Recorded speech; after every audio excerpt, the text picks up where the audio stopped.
अम्मी से तो चला भी नहीं जा रहा था। मुझे कहा, यूसुफ, चौधरी ने तो आज मेरी जान ही निकाल दी। चलो घर चलो, मेरी तबीयत ख़राब हो गई है, मैं सोना चाहती हूँ। मैंने कहा, अम्मी क्या किया चौधरी ने? उसने कहा, अभी नहीं बता सकती। फिर वो चौधरी भी आ गया। मेरी अम्मी को कहने लगा कि चक्कर लगाती रहा करो। मैं तो कहता हूँ जब तुम लोग कराची नहीं जाते, रोज़ ही 1-2 घंटे टाइम निकाल के आ जाया करो। मेरी अम्मी ने कहा, चौधरी साहब, आपको तो पता है मेरी तबीयत का, आपने मेरे साथ क्या किया है। अब तो 1 हफ्ता बिस्तर से ही नहीं उठ पाऊँगी। वो चौधरी कहने लगा, मैं माजरत ख्वाह हूँ, मैं इस टाइम जज्बाती हो गया था और मुझे पता ही नहीं चला। मेरी अम्मी कहने लगी, चौधरी साहब, इसमें जज्बाती क्या होना, आपने तो जानवरों वाला सलूक किया है। मैं आपको कहती रही कि छोड़ दो, लेकिन आपने मेरी एक भी ना सुनी। अब मुश्किल है कि मैं दोबारा तुम्हारे पास आऊँ। फिर वो चौधरी कहने लगा, अच्छा, कल तक तुम्हारी तबीयत ठीक ना हो तो मुझे बताना, अच्छे से डॉक्टर के पास लेके जाऊँगा, वो तुम्हें 2 दिन के अंदर ही ठीक कर देगा। अब मैं परेशान हूँ कि ये सारी बातें सुन रहा था। पता नहीं चौधरी ने मेरी अम्मी के साथ क्या किया था। मैं तो खुद को बहुत ताकतवर मर्द समझता था, लेकिन अब मैं चौधरी को देखकर, इसकी ताकत देखकर एहसास कमतरी का शिकार होने लगा था। पता नहीं चौधरी ने क्या किया था मेरी अम्मा से, इसको तो बस ही करवा दी थी। फिर हम कहने लगे, चलो यूसुफ, बाकी बातें घर पे करेंगे। और फिर वो चौधरी भी चला गया। मैंने अम्मी को बाइक पे बिठाया। चौधरी के डेरे से बाहर थोड़ा फासले पे आके मैंने बाइक रोक दी। मैंने काम नहीं किया हुआ बताए मुझे अम्मी कहने लगी, घर तो चल पगले। मैंने कहा, अम्मी घर पे तो सब है। उस वक़्त मैं आपसे ये थोड़ी पूछ पाऊँगा सबके सामने। मेरी अम्मी कहने लगी, मत पूछ चौधरी ने जो मेरे साथ किया है, पता नहीं वो क्या खा के आया था, वो तो पूरा जानवर बन गया था। उसका गाजर कल से तगड़ा लग रहा था, पता नहीं उस पर कुछ लगा के आया था। फिर उसने जब मैच स्टार्ट किया तो आउट ही नहीं हो रहा था। थोड़ी देर मज़ीद आउट ना होता तो मेरी तो जान ही निकल जाती। मैंने कहा, वाकई ही? उसने कहा, यूसुफ, तुम्हें तो पता नहीं सकती आज जो उसने काम किया मेरे साथ। मैं देखती हूँ कि कल रात तक मेरी तबीयत ठीक हो गई, वरना किसी डॉक्टर के पास जाऊँगी, मैं अपना चेकअप करवाऊँगी। मैंने कहा, अच्छा अम्मी, आपके साथ जो होना था अब वो हो चुका।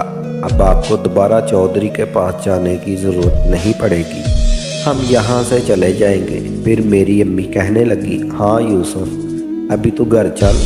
और फिर मैं बाइक स्टार्ट करके घर आ गया।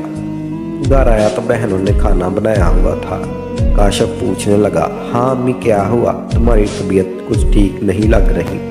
फिर मेरी अम्मी काशिफ को झूठ बोलने लगी, कहने लगी, ये बेटा, असल में सारी ज़िंदगी मैंने इतना काम नहीं किया ना, इसलिए मैं बहुत ज़्यादा काम किया।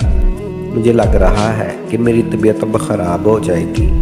फिर मेरी बहन किंजा को आवाज़ देने लगी, किंजा मेरा बिस्तर लगा दे, मैं सोना चाहती हूँ। मेरी बहन आई, कहने लगी, माँ कुछ देर बैठो तो सही, खाना खाओ, उसके बाद सो जाना। फिर मेरी अम्मी कहने लगी, किंजा मैं बहुत थक गई हूँ, पता नहीं मुझे बुखार भी लग रहा है। अब मुझे पता था कि मेरी अम्मा के साथ क्या हुआ है।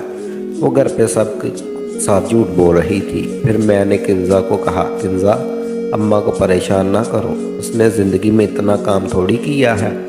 वो चौधरी ने मेरी अम्मा को मुलाजिम ही समझ लिया था। इतना काम करवाया बेचारी से, जाओ उसको बिस्तर बना के दो ताकि आराम से सो जाए। फिर मैंने कहा, अम्मी, आप जब तक सोए मैं आपके लिए दूध और कुछ मेडिसिन लेके आता हूँ ताकि आपको कुछ आराम आ जाए। फिर मेरी अम्मी कहने लगी, हाँ जा यूसुफ, मुझे तो बहुत तकलीफ़ महसूस हो रही है। फिर मैं बाहर आया मेडिकल स्टोर पे। मैंने उसे कहानी बताई कि इस तरह का मसला है। उसने मुझे 2-3 मेडिसिन दी और फिर मैंने 1 किलो दूध लिया। घर आया, मैंने अपनी अम्मी को कहा, ये दूध गर्म करके अम्मी को दो और ये दवाई भी। फिर मेरी बहन ने वो दूध गर्म करके फिर अम्मी को दिया।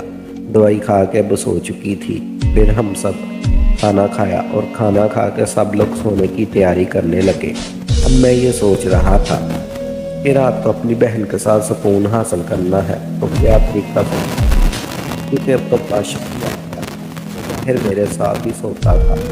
میں نے اپنے چھوٹے بھائی کاشف کو کہا، کاشف آج رات کو اندر کمرے میں سو جا، طبیعت ٹھیک نہیں آتے اٹھے اس کو ضرورت ہو وہ دے دینا۔ پھر کاشف کہنے لگا، نہیں بھائی اندر مجھے گرمی لگتی ہے، وہ سو رہی ہے نا۔ میری بہن عائشہ کو کہنے لگا، عائشہ امی کا تم خیال رکھنا، وہ رات کو کسی بھی وقت اٹھے تو تم دیکھتے رہنا۔ پھر میں نے کہا، یار کاشف وہ چھوٹی ہے، اس کو نیند آ جائے گی تو امی پریشان ہو جائے گی، سو جا آج کچھ نہیں ہوتا۔ پھر کاشف منہ چھوڑ کر اندر چلا گیا۔ میری بہن کو کہا کہ اندر مجھے جگہ ملا۔ اب سب لوگ اندر سو چکے تھے، میں باہر اپنی چارپائی پہ سویا ہوا اپنا موبائل چلا رہا تھا اور پھر انتظار کر رہا تھا کب میری بہن آئے اور وہ میں اس کے ساتھ میچ کھیلوں۔ رات کے تقریباً 1 بجے میری بہن آئی اور آ کے چارپائی پہ میرے ساتھ بیٹھ گئی۔ میں نے اسے ہاتھ سے پکڑ کر کھینچنا چاہا لیکن وہ کہہ رہی تھی، بھائی ابھی نہیں، گھر والے سو رہے ہیں اور آپ باہر صحن میں سو رہے ہیں، کوئی بھی جگہ واش روم وغیرہ جانے کے لیے تو وہ ہمیں دیکھ لے گا۔ پھر میں نے کہا، کیا کرے، دوسرا کمرہ خالی کھڑا ہے، اس میں چلتے ہیں۔ پھر وہ کہنے لگی، بھائی چلتے تو ہیں لیکن اگر کوئی اٹھا، اس نے مجھے بھی دیکھا، میرا بستر بھی خالی ہے اور آپ کا بھی خالی ہوگا تو شک پڑ سکتا ہے۔ پھر میں نے کہا، نہیں کیا کریں تم ہی بتاؤ۔ وہ کہنے لگی کہ ابھی کچھ نہیں کرتے، کراچی چل کے میں تمہیں سکون دوں گی۔ میں نے کہا، نہیں یار آج تو بہت دل کر رہا ہے۔ پھر وہ کہنے لگی، بھائی یقین کریں دل تو میرا بھی بہت کر رہا ہے، کیونکہ کافی دنوں سے وہ پٹھان بھی نہیں آ رہا۔ اور ہاں پٹھان سے مجھے یاد آیا، پھر کیا سوچا کراچی کب چلنا ہے۔ میں نے کہا، ہاں بس کل جاؤں گا، ابو سے پوچھوں گا کہ زمین کا کیا کرنا ہے، تب تک وہ میرے نام لگائے گا اور پھر جیسے ہی ہو جائے گی تو ہم چلے جائیں گے۔ پھر میری بہن کہنے لگی، جب تک میں پٹھان کو بلا لیتی ہوں۔ میں نے کہا، وہ کہنے لگی، یہیں پہ واش روم میں سننے کے باہر آپ خیال کرتے رہنا، کوئی آئے تو پھر کھانس کے مجھے اشارہ کرنا، میں سمجھ جاؤں گی۔ میں نے کہا، کنسا ابھی تو مجھے کہہ رہی تھی کہ گھر میں سے کوئی دیکھ لے گا، بیزار ہو بنانے بہا رہی تھی، اس لیے کوئی تمہیں وہاں نہیں یاد آیا۔ وہ کہنے لگی، بھائی باہر آپ ہوں گے نا، اس لیے تو کہہ رہی ہوں۔ پھر میں نے اسے کہا، چلو بھائی میرا بھی کام کرو، تمہارے بہت ڈرامے ہوگی۔ میں نے بہت برداشت کر لیا، میں نے اسے ہاتھ سے پکڑا اور دوسرے کمرے میں لے گیا۔ وہ کافی منع کرتی رہی لیکن میں نے نہ جا کے اسے شروع ہی ہو گیا اور پھر میں نے زبردستی اس کے ہاتھ میں گاجر دی۔ پھر میں نے کہا، چلو اس کو کھاؤ۔ پھر وہ کہنے لگی، اچھا رکے بھائی تھوڑا سا سکون حاصل کرتے ہیں، باقی اطمینان سے کراچی چل کے کریں گے۔ میں نے کہا، چلو جتنا بھی کرو تو صحیح، اور تم کل اس پٹھان کو بلا لینا، کوئی بات نہیں، میں تم لوگوں کی چوکیداری کر لوں گا۔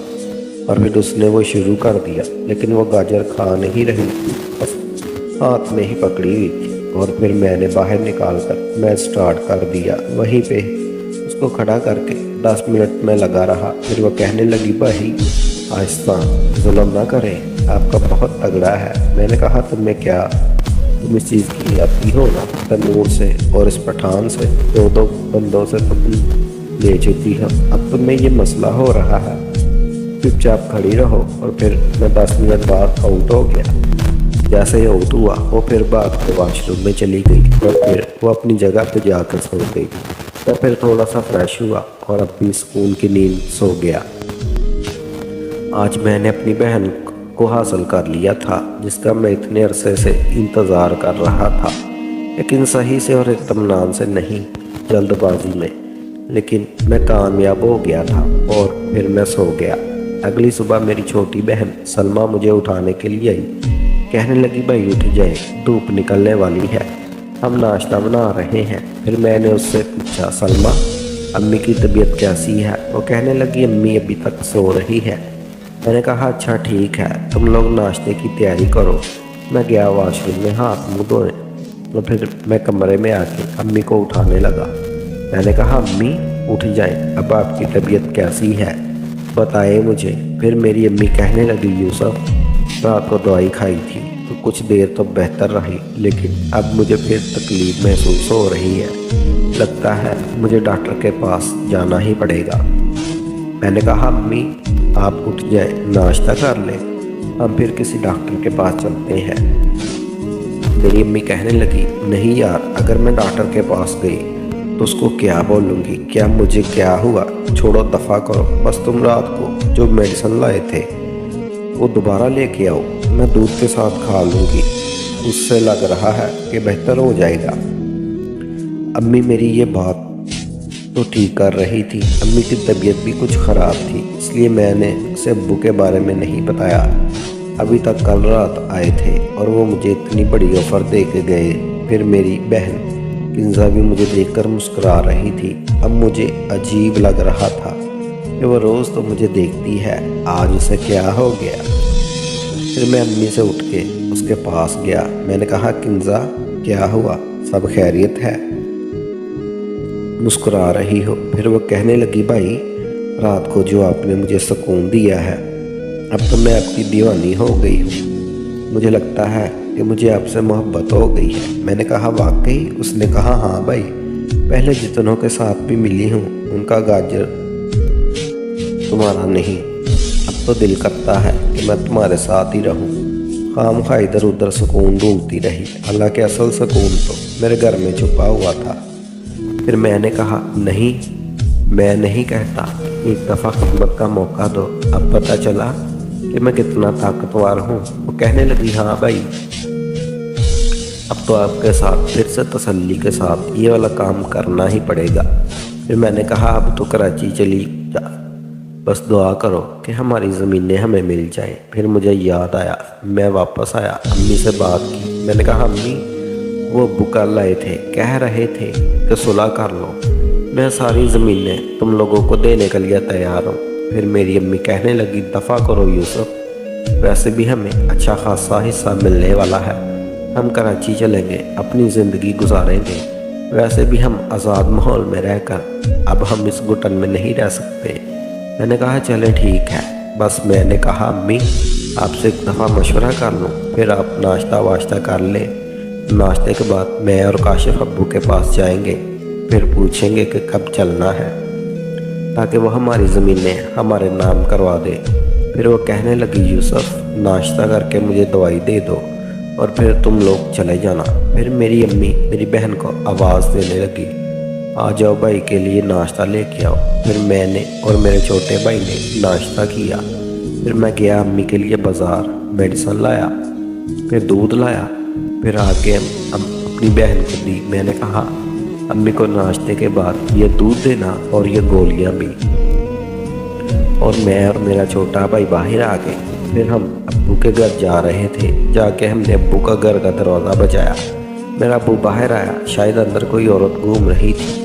मुझे देख के अजीब लगा, अंदर जाने लगा तो अब्बू कहने लगा, जाओ यूसुफ बाहर चलते हैं, होटल पे बैठ के बात करते हैं। मुझे शक पड़ गया था कि ये औरत रज्जोही थी, शायद वो यही मेरे अब्बू के साथ रह रही थी। और फिर जो प्यार मोहब्बत मेरे दिल में अब्बू के लिए जाग रहा था, वो एकदम से दम तोड़ गया। मैंने कहा, अब्बू आप ज़मीन कब हमारे नाम लगवा रहे हैं? फिर वो कहने लगा कि मैं कल तुम लोगों को पास आया था, क्या सोचा तुम लोगों ने? मैंने कहा, वो अम्मी नहीं मान रही, जितना हिस्सा हमारा बनता है आज ही आप चलें रजिस्ट्री ऑफिस और हम दोनों भाइयों के नाम हमारी ज़मीनें दे दें, वो हमारी बहनों का हिस्सा भी हमें दे दे। फिर मेरा अब्बू बहाने बनाने लगा, कहने लगा, आज तो नहीं, आज मेरी तबीयत ख़राब है, कल मैं चलूँगा तुम लोगों के साथ। फिर वो कहने लगा, यूसुफ अगर तुम लोग मान जाते तो अच्छा था, शायद इसकी बेरज्जू ने ऑफ़र दी थी कि वो दोनों से शादी कर ले। आज अब्बा के लफ्ज़ों में कल वाली मोहब्बत नहीं थी। कल मेरा अब्बू वाकई ही बहुत परेशान था, जिस अंदाज से वो बोल रहा था मैं भी पिघलने वाला नहीं था, लेकिन आज मेरा अब्बू इस अंदाज से नहीं बोल रहा था। मैंने कहा, नहीं अब्बू, हमारे रास्ते अब जुदा जुदा हैं, अब अपनी ज़िंदगी जिए और हम अपनी जिएंगे, बस हमारी ज़मीनें हमें वापस कर दें ताकि हम लोग कराची चले जाएं। फिर मेरा अब्बू कहने लगा, चलो ठीक है, कल तुम लोग सुबह 9 बजे आ जाना, मैं जब तक पटवारी को मिल लेता हूँ। आज उसे सारी तफसील बता देता हूँ। कल जो भी तुम लोगों का हिस्सा बनता है मैं तुम लोगों को दे देता हूँ। असल में हमारी ज़मीनें थी तो बहुत, हमारा हिस्सा देने के बाद भी अब्बू के पास काफ़ी सारी ज़मीन बचती थी, वो अपनी ज़िंदगी सुकून से गुजार सकता था। मैंने कहा चलो ठीक है, और फिर मैं और मेरा छोटा भाई वापस घर आ गए। मैंने अपने भाई को कहा यार वो कराची में मकान का फाइनल कर, बस कल तक ये हो जाता और आज मैं किसी को मिलता हूँ ताकि ये हमारी ज़मीनें सेल हो जाएं। फिर काशिफ कहने लगा ठीक है भाई, आप ज़मीन के बारे में सोचिए और मैं कराची के घर का कुछ करता हूँ। और फिर मैं बाहर निकल आया। मैंने अपने दोस्त को कहा यार वो मेरी जितनी भी ज़मीनें बनती है वो मुझे सेल करवा दे, वो भी 2-3 दिन के अंदर। फिर वो कहने लगा यार 2-3 दिन के अंदर कौन खरीदेगा, इतने पैसे किसके पास हैं। मैंने कहा यार कुछ भी कर, जल्दी बेचना। फिर उसने कहा इस चौधरी को बेच दो ना, वो चाहे तो वो ख़रीद सकता है, वैसे भी तुम लोगों का फ़ैसला उसी ने तो किया है। फिर मैंने सोचा कि हाँ आइडिया तो अच्छा है। मैंने कहा अच्छा रुक। फिर मैंने उसको कॉल बंद की और मैंने चौधरी साहब को कॉल मिला दी। चौधरी साहब ने मेरा फ़ोन उठाया। मैंने कहा चौधरी साहब आपसे बात करनी थी। वो कहने लगा हाँ यूसुफ बोलो। मैंने कहा चौधरी साहब आपने फ़ैसला किया था, आपको पता है कि हमारी ज़मीनें इतनी हैं, यहाँ पे तो कोई नहीं ख़रीद सकता। मैं चाहता हूँ कि वो हमारी ज़मीनें आप ही ख़रीद लें। फिर चौधरी कहने लगा ख़रीद तो लूँ लेकिन कीमत मेरी मर्ज़ी की होगी, ये ना बोलना कि मुझे घाटा दिया। मैंने कहा चौधरी साहब अब मार्केट के रेट से थोड़ा सा कम दे देना, आपने इतना बड़ा एहसान किया है। फिर वो चौधरी कहने लगा अच्छा शाम को अपनी अम्मी को लेकर मेरे डेरे पे आ जाना, जो भी ज़मीनों के बारे में बात है फिर हम वहाँ कर लेंगे। मैं कितने में ख़रीद रहा हूँ मैं तुम्हारी अम्मी को वहाँ पे बता दूँगा। मैंने कहा अच्छा ठीक है चौधरी साहब। फिर मैं घर आया। मेरी अम्मी अब बेहतर हो चुकी थी। मैंने अम्मी को बताया नहीं, ज़मीनें तो हमें मिल जाएंगी, हम अब्बू से जाके मिल आए हैं। वो कह रहा है कि कल मैं तुम लोगों को जाके नाम लगवा दूंगा और फिर 8-10 दिन हमारे नाम हो जाएंगी, लेकिन उनका कोई ख़रीदार नहीं है इतनी जल्दी। फिर मेरी अम्मी कहने लगी थोड़ी थोड़ी बेच देते हैं, फ़िलहाल थोड़ी बेचते हैं, कराची चलते हैं, घर ख़रीद लेते हैं और फिर बाद में आके सारी बेच देना। मैंने कहा अम्मी वो भी ठीक है, लेकिन वो चौधरी कह रहा है कि मैं तुम लोगों की ज़मीनें ले लूँगा। फिर वो कहने लगी हाँ ये भी अच्छा है। मैंने कहा अम्मी वो शाम को बुला रहा है तुम्हें और मुझे ज़मीन के बारे में बात करने के लिए। फिर मेरी अम्मी कहने लगी नहीं यूसुफ मैं अब उसके पास नहीं जाऊंगी, अब की बार गई तो मेरी लाश ही आएगी वहाँ से। फिर मैंने कहा अम्मी आपने इतनी तकलीफ़ें उठाई हैं, थोड़ी सी और उठा लें, चलते हैं ना शाम को। दोस्तों इस कहानी की अगली किस्त देखने के लिए चैनल को सब्सक्राइब कर लें और बेल के आइकन को क्लिक कर लें ताकि नई आने वाली किस्त आपको जल्द अज जल्द मिल सके।